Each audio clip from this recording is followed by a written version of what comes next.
అందరికీ నమస్కారం. చాలా రోజుల తర్వాత తిరిగి న్యూస్ స్కాన్కి స్వాగతం.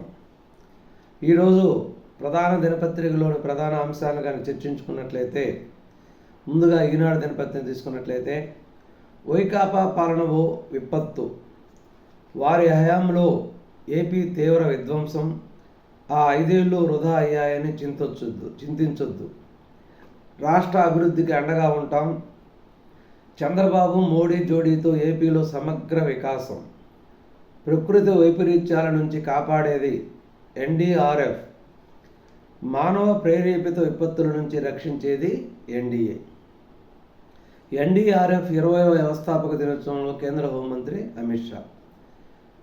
నిన్న జరిగిన ఈ ఎన్డీఆర్ఎఫ్ వ్యవస్థాపక దినోత్సవం సందర్భంగా ఆంధ్రప్రదేశ్ రాష్ట్రం గురించి అమిత్ షా చేసిన వ్యాఖ్యలు ఆంధ్రప్రదేశ్ ప్రజలకి కొంత ధైర్యాన్ని ఇచ్చాయి, సంతోషాన్ని ఇచ్చాయి, కొంత భరోసా ఇచ్చాయని కూడా చెప్పుకోవచ్చు.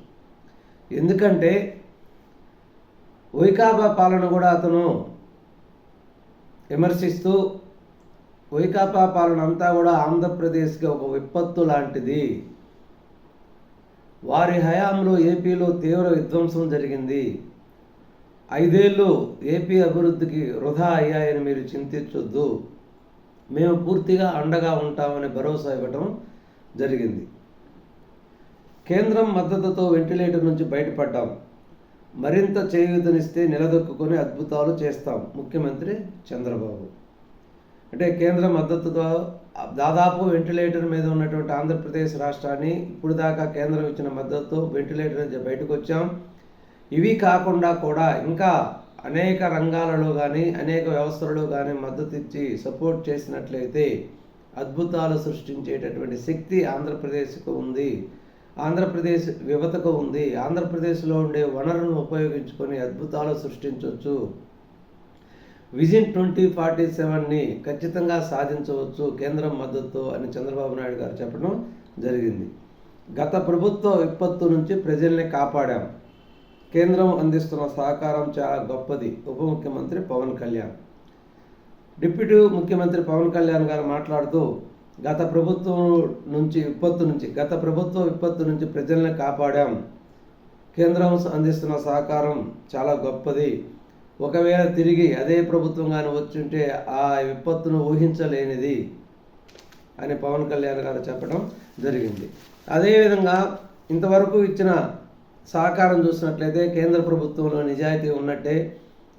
మనం ఎందుకని కేంద్ర ప్రభుత్వంలో నిజాయితీ ఉంది, కేంద్రం ఇచ్చే మద్దతును పూర్తిగా నమ్మలేకపోతున్నామంటే, 2014 నుంచి 19 సంవత్సరంలో ఇదే చంద్రబాబు నాయుడు గారు ముఖ్యమంత్రిగా ఉన్నారు. కానీ అప్పుడు అన్ని రంగాలలో కూడా రక్తహస్తం ఇస్తూ, అడ్డంకులు సృష్టిస్తూ, ఒక పక్క జగన్కి సపోర్ట్ చేస్తూ జరిగినటువంటి పరిణామాలన్నింటినీ మనం పరిశీలించాం. తర్వాత జగన్మోహన్ రెడ్డి గారు ముఖ్యమంత్రి కావటం, జగన్మోహన్ రెడ్డి గారు ఆంధ్రప్రదేశ్లో చేసినటువంటి విచ్ఛిన్నకర వ్యవస్థల్ని, విచ్ఛిన్నకర పరిపాలన మనం చూసాం. దాన్ని ప్రజలు భరించలేక అత్యధిక మెజార్టీతో ఎన్డీఏ ప్రభుత్వాన్ని గెలిపించడం జరిగింది.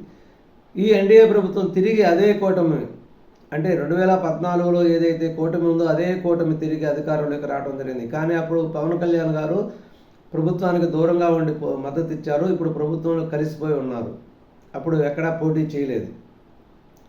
కాబట్టి అప్పటికి ఇప్పటికి తేడా ఏంటంటే, జగన్మోహన్ రెడ్డి మీద ఉన్నటువంటి అవినీతి కేసులు, జగన్మోహన్ రెడ్డి మీద యొక్క చర్యలు ఎప్పుడు మొదలవుతాయో, జగన్మోహన్ రెడ్డి ఎందుకంటే ప్రతిపక్షంలో జగన్మోహన్ రెడ్డి ఉన్నగారు ఖాళీగా ఉన్నాడు, అనేక కుట్రలు చేస్తూ ఉంటాడు. ఈ మధ్య కూడా ప్రపంచ బ్యాంకుకి లెటర్ రాయటం జరిగింది, అమరావతి మునిగిపోతుంది, అమరావతి ఆంధ్రప్రదేశ్కి రాజధానిగా కరెక్ట్గా లేదు అని చెప్పి అనేక కుట్రలు చేస్తూ ఉన్నారు అమరావతిని అడ్డుకోవడానికి.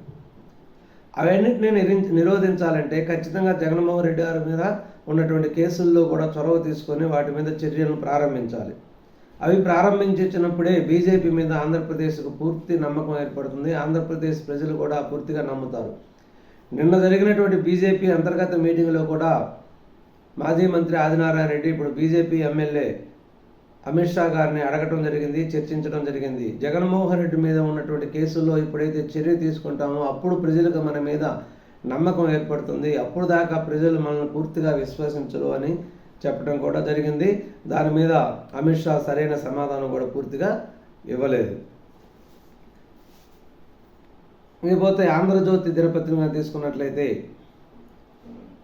ట్రంప్ వచ్చేస్తున్నాడు. భారత కాలమాన ప్రకారం నేటి రాత్రి 10:30 ప్రమాణం. వాషింగ్టన్లో తీవ్ర చలి, బహిరంగ ప్రదేశంలో నిర్వహించొద్దని నిర్ణయం. క్యాపిటల్ హిల్లోని రొటుండా ఇండోర్లో ప్రమాణ స్వీకారం. హాజరు కానున్న మస్క్, బెజోస్, జకర్బర్గ్. అమెరికా వ్యాప్తంగా ట్రంప్ వ్యతిరేకులు నిరసనలు, కట్టుదిట్టమైన భద్రతా ఏర్పాట్లు. ఎట్టకేలకు ట్రంప్ ఈరోజు ప్రమాణ స్వీకారం చేస్తున్నాడు. అమెరికా 47వ అధ్యక్షుడిగా ఈరోజు నియమింపబడుతున్నాడు. మోడీ కొండంత అండ. చంద్రబాబు, మోదీ నాయకత్వాన మూడింతల అభివృద్ధి ఖాయం. షా. ఏపీకి పౌర వైభవం తెస్తాం. 6 నెలల్లోనే కేంద్రం భారీ సాయం. 6 నెలల్లోనే కేంద్రం చెప్పుకోదగ్గ స్థాయిలో ఒక రకంగా మంచి సహాయం చేసినట్టే ఆంధ్రప్రదేశ్కి. తులసికి సంతర్పణ.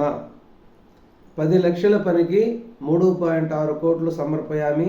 సిఐడి మాజీ ఏడీజీ పివి సునీల్ కుమార్ నిర్వాకం. పోలీస్ గృహ నిర్మాణ సంస్థ డాష్ బోర్డుతో చేతివాటం. టెండర్ ఖరారు నుంచే నిబంధనలకు తిలోదకాలు.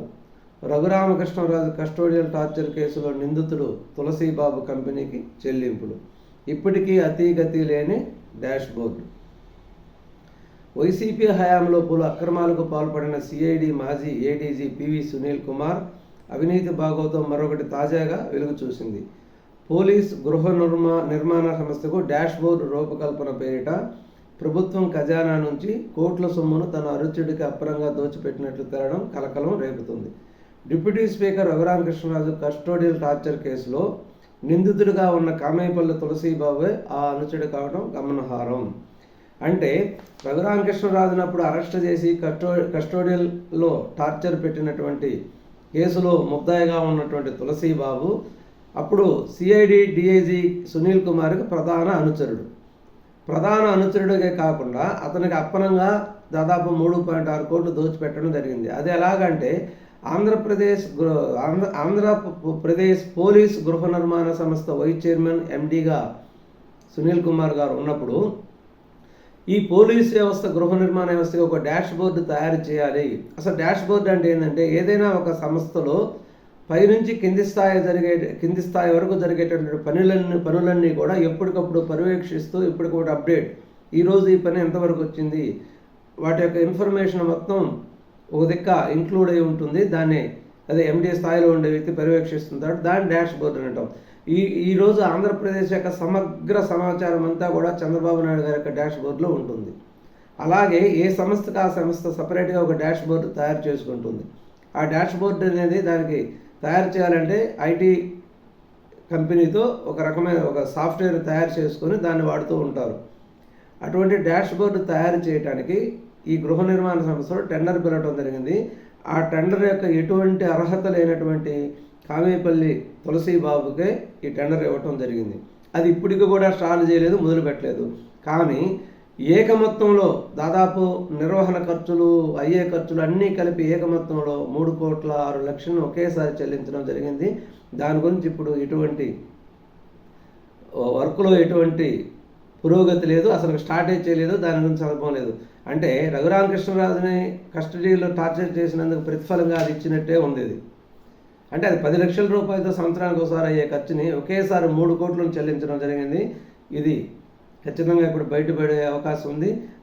దానికి శిక్ష ఖచ్చితంగా సునీల్ కుమార్ అనుభవించే అవకాశం కూడా. ఎందువల్లంటే ఈ మాజీ సిఐడి ఆఫీసర్ సునీల్ కుమార్ మీద ఆల్రెడీ విచారణకు కూడా ఆదేశించడం జరిగింది.